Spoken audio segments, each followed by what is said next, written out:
Dentre as principais ideias teóricas de Bakhtin, podemos destacar 1.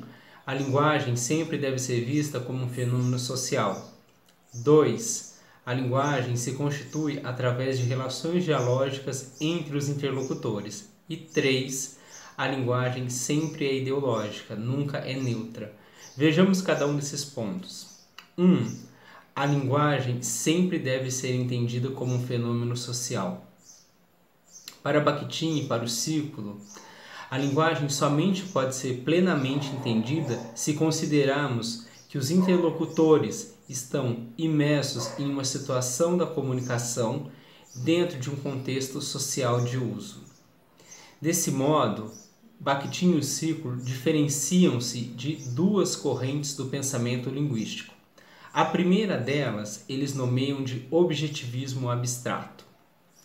Para o objetivismo abstrato, a língua deve ser entendida como um conjunto de regras que possibilita que diferentes sujeitos, independentemente de quais sejam, possam fazer uso da linguagem. Em um exemplo, se Ana diz "a casa é linda" e Mário diz "a árvore está verde", não importam que os sujeitos sejam Ana e Mário, mas o que efetivamente eles disseram.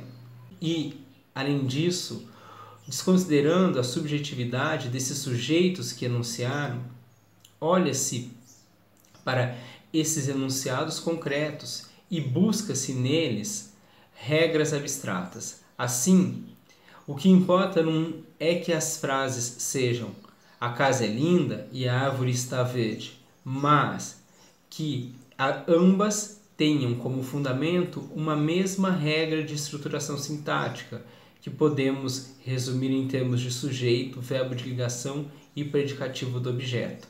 Regras, inclusive, que podem fornecer a base para a formulação de outras orações. Desse modo, o objetivismo abstrato desconsidera o caráter subjetivo dos sujeitos que enunciam e também busca regras abstratas, capazes de serem empregadas nos mais diferentes enunciados.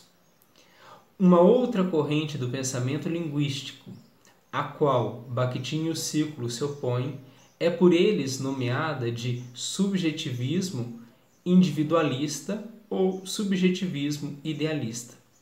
Diferentemente do objetivismo abstrato, no subjetivismo individualista, o que mais importa é justamente a subjetividade do enunciador, visto como alguém que pode, de certa maneira, dispor livremente da linguagem e, através de atos criativos, mobiliza a linguagem criando formas novas que, em um momento posterior, poderão ser incorporadas, talvez até mesmo como regras da língua. Nesse ponto, o subjetivismo individualista consegue explicar as mudanças linguísticas, porque ele coloca a ênfase naqueles sujeitos que mobilizam a linguagem e que, do ponto de vista deles, através de um ato criativo, criam formas novas, que ingressam no universo da linguagem. Para Bakhtin e para o Círculo, ambas as correntes estão equivocadas. O objetivismo abstrato está equivocado porque, ao colocar a ênfase nos aspectos objetivos, desconsiderando os sujeitos que mobilizam a linguagem, desconsidera-se aquilo que é mais importante, já que a linguagem é que depende dos sujeitos, e não o contrário. A linguagem só existe na medida em que haja sujeitos que façam uso dela. Por outro lado, também criticam a visão supostamente ingênua do subjetivismo individualista, que entende que os atos de criação das formas linguísticas são extremamente individuais. Para Bakhtin e o Círculo, mesmo os atos de criação individual, eles se baseiam nas contingências linguísticas e são resultado das relações sociais que modulam a linguagem. Desse modo, mesmo que o sujeito crie, por exemplo, uma palavra nova, essa palavra nova é resultado das possibilidades de uso daquela linguagem e essas possibilidades são dadas pela comunidade social que faz uso dessa linguagem. Um outro ponto da teoria bakhtiniana é entender a linguagem como um complexo de relações dialógicas. Quando nós falamos, quando nós escrevemos, nós sempre recuperamos textos, falas, ideias, opiniões de outras pessoas que nós recuperamos e trazemos para as nossas falas, para os nossos textos. Ainda que nós não consigamos nos recordarmos exatamente em que texto lemos aquilo, quem pronunciou determinada ideia que recuperamos, fato é que todo enunciado recupera enunciados anteriores, alheios ou próprios. Desse modo, um enunciado presente, de alguma maneira, dialoga em sentido amplo com enunciados passados. Por sua vez, esse enunciado presente é voltado para respostas futuras.